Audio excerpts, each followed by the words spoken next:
Flamengo deveria insistir para fazer o gol depois de marcar 1-0. JP Trigueiro, você acha que é assim, faz um gol, o time continua atacando, não tem adversário, ele vai se impor naturalmente, não vai ter desgaste, os desfalques não pesam. Amigo, nem sempre é possível fazer as coisas da maneira que você imagina. O jogo tem 2 times em campo, o Cruzeiro cresceu no decorrer do segundo tempo, do primeiro tempo, na metade 2 do primeiro tempo, melhorou seu rendimento, empatou o jogo, mereceu empatar, e no segundo tempo estava até melhor. É isso, o Flamengo está todo desfalcado. O Flamengo não é o time do Flamengo titular, é um Flamengo muito, muito mexido, muito alterado. E aí não tem como você simplesmente achar que o time vai ter o mesmo compromisso, o mesmo comportamento que teria se estivesse atuando completo, né? Se tivesse pelo menos à disposição esses jogadores importantes que estão de fora. Sem contar que, como eu venho dizendo já há algum tempo, a ausência dos titulares exige dos reservas e de titulares importantes participação mais ativa, jogar mais vezes e, consequentemente, esses jogadores precisam estar mais vezes presentes, vão se desgastar mais. É um acumulativo, é o cobertor curto, não tem jeito. O torcedor precisa entender um pouco isso. Não é um jogo que você pega ali e tem os bonequinhos, e aqueles bonequinhos não se cansam nunca. Se cansam. Até no videogame o boneco fica cansado. Até no videogame ele fica cansado. Então é necessário entender um pouquinho o contexto. O torcedor que fica reclamando, desculpe, nesse momento, depois dessas vitórias todas conseguidas com tantos desfalques, eu acho que está fora da realidade.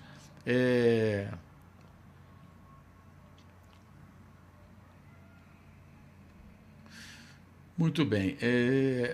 Aí você vê, olha que coisa engraçada. O Anderson Tavares. O Alan continua sem marcar ninguém. Anderson Tavares, olha os números do SofaScore do Alan. Duelos no chão, ganhos, 6 de 7. Duelos aéreos, 2, ganhou os 2. Faltas, não fez nenhuma, sofreu 2. Cortou uma bola, 3 interceptações, 4 tackles, 4 carrinhos, 4 desarmes desse tipo. Você não gostou, mas os números mostram outra coisa. Seria uma implicância sua com relação a isso? Talvez você não esteja com implicância com o jogador, né? Enfim. O Fernando Costa com a gente, lá de Casemiro de Abreu, ele falando que o Wesley tem melhorado. Hoje não foi bem contra a Juventude, os jogos anteriores foram bons e hoje de novo ele foi bem. O Wesley está melhorando. Não dê ouvidos a torcedor implicante que pega no pé do jogador incondicionalmente. O jogador vai bem ou vai mal. E tem uns que ficam ainda lembrando do jogador que saiu do Flamengo, jogador fraco, que passou pelo Flamengo por anos e por pouco tempo foi útil. E pega no pé de um garoto de 19 anos. Wanda Rabelo dizendo que até agora está gostando do que viu. A se confirmar a vitória, ela escreveu antes de acabar o jogo, me daria por extremamente satisfeita. O canal do Minuelho com a gente também. O Gilberto Ferri, quem apita o jogo do Flamengo é a Globo. Foi a Globo que, inclusive, chamou o VAR para anular corretamente o pênalti mal marcado pelo árbitro, que, aliás, mas talvez tenha sido a Globo, não sei, você deve saber, que ignorou que na jogada do Cruzeiro, o Lucas Silva conduziu a bola com a mão. Mas a jogada seguiu, eu concordo, mas algumas vezes o VAR chama para lances assim, e outras o VAR ignora. A questão é essa. Se fosse ao contrário, o que você diria, amigão? Deixa de ser bobo, rapaz, vai procurar o que fazer. Verônica Moura, do Clube de Membros, Daniel Ribeiro, o Rafael Mundim, também com a gente aqui a Marise Figueira, lá em Portugal, está do Braga. Valeu, Marise, obrigado por participar. Edson Lopes, feliz com a vitória. Galera chegando aqui, um abraço a todos. Estamos mais de 10 mil pessoas em todas as plataformas somadas, quase 11 mil nesse momento, a audiência crescendo. Dê o seu like. Estamos ao vivo do youtube.com/Mauro César, nos meus canais, nas minhas contas do Facebook, da Twitch, do X, antigo Twitter e também no Instagram. Você pode acompanhar em todas essas plataformas. Se você estiver em uma delas, mas puder migrar para o YouTube, você ajuda o canal porque dá mais audiência e ajuda também aqui se inscrevendo no youtube.com/Mauro César. Estamos caminhando para os 800 mil inscritos, um crescimento orgânico, sem saltos monumentais, sem mentira, sem cascata, sem fake news, para atrair os ingênuos, né, que seguem aí canais que pregam mentira, que dão informações falsas e tudo mais. Aliás, hoje trouxe aqui no canal, quem quiser assista o vídeo, importante informação, trouxe um pouco antes do jogo, conversei com pessoas do Cruzeiro, pessoas importantes do futebol celeste, e o Cruzeiro não fará proposta por Gabriel Barbosa, foi a informação que eu apurei. Encerrado o ciclo de contratações, o Cruzeiro trouxe vários jogadores, fez hoje um bom jogo até, fora de casa não está bem, mas não jogou mal e vai receber importantes reforços no decorrer do campeonato, a partir agora do mês de julho. No dia 10, a janela se abre e não só o Cássio, como mais outros 6 jogadores contratados, e o Cruzeiro não vai atrás do Gabriel. Foi informação que eu obtive de fontes muito importantes do Cruzeiro. Então, o Gabriel, saindo do Flamengo, não irá para o Cruzeiro, pelo menos nesse momento, não. Nessa janela, não. Jamile Farias, gostei muito de ler ontem no GE, uma matéria onde se davam crédito a você. Muito obrigado. Legal, o pessoal do GE, todo mundo deu crédito, quase todo mundo. Teve um canal aí que não deu crédito e colocou como se fosse uma informação deles, publicando quase uma hora depois de mim. Acontece, tudo bem, faz parte. Mas eu sempre dou o crédito quando os colegas apuram uma informação e, evidentemente, os colegas fizeram o mesmo e é assim que funciona, está todo mundo agindo corretamente, é assim que tem que ser. Você está falando da informação que eu trouxe ontem à tarde, com exclusividade, da ausência de Gabriel Barbosa na lista de relacionados para o jogo de hoje. O Gabriel sequer no banco ficou, não foi relacionado para a partida, uma decisão tomada ontem pelo futebol do Flamengo, pela diretoria, departamento de futebol, veio mais de cima para baixo, né?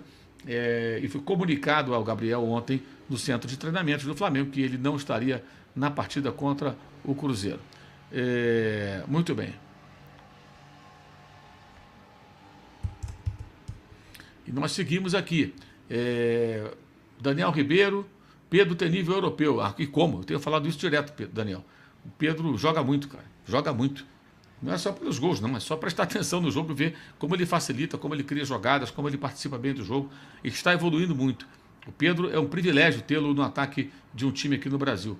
Flávio Araújo, cadê a Flávia Mimi desgraçada que só sabe reclamar?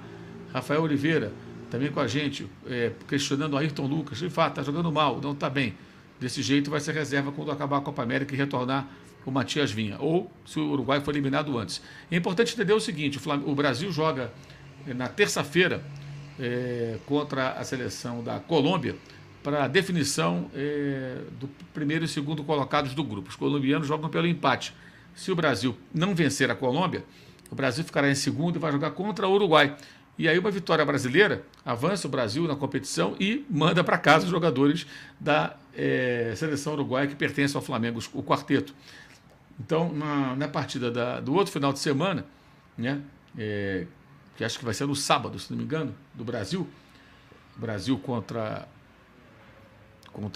o Uruguai, se o Brasil for segundo, ou Colômbia e Uruguai, se o Brasil for primeiro, certamente brasileiros ou colombianos, a seleção que enfrentar o Uruguai, o Brasil é natural, é óbvio, né, terão apoio maciço da torcida do Flamengo. O Pulga já está voltando e deve chegar na terça-feira, me parece, ao Rio de Janeiro, segundo informou o Fábio Jupa na transmissão do canal Premier, para se integrar ao elenco e talvez até possa ficar à disposição na quarta-feira, porque a seleção do Chile já foi eliminada, assim como Vargas, o atacante da equipe do Atlético, deverá estar à disposição do técnico Milito no jogo contra o Flamengo. Daqui a pouco teremos a coletiva do técnico Tite, estamos aqui aguardando ainda é um pouco cedo, né? Sempre demora um pouquinho. Adriano Fernandes, ele fala aqui mais 3 pontos para nós, não existe jogo fácil no brasileiro, ainda mais com todos esses desfalques. E o Luciano Lima diz que o time do Cruzeiro vai dar trabalho, deve melhorar mais ainda com tantos reforços que estão chegando. Rafael Costa, o Cruzeiro está jogando bem, hoje fez mais um bom jogo, assim como na derrota para o São Paulo. Não vencemos, mas competimos, espero que fiquemos entre os 6 nessa fase de reconstrução. Sem dúvida, Rafael, com a chegada de tantos jogadores, a tendência é o Cruzeiro subir ainda mais na qualidade do seu jogo. E hoje acho que fez um jogo muito correto. E não merecia tomar o gol quando tomou o segundo gol. Estava melhor que o Flamengo, mas o Flamengo na bola parada aproveitou e fez o gol que deu a ele a vitória.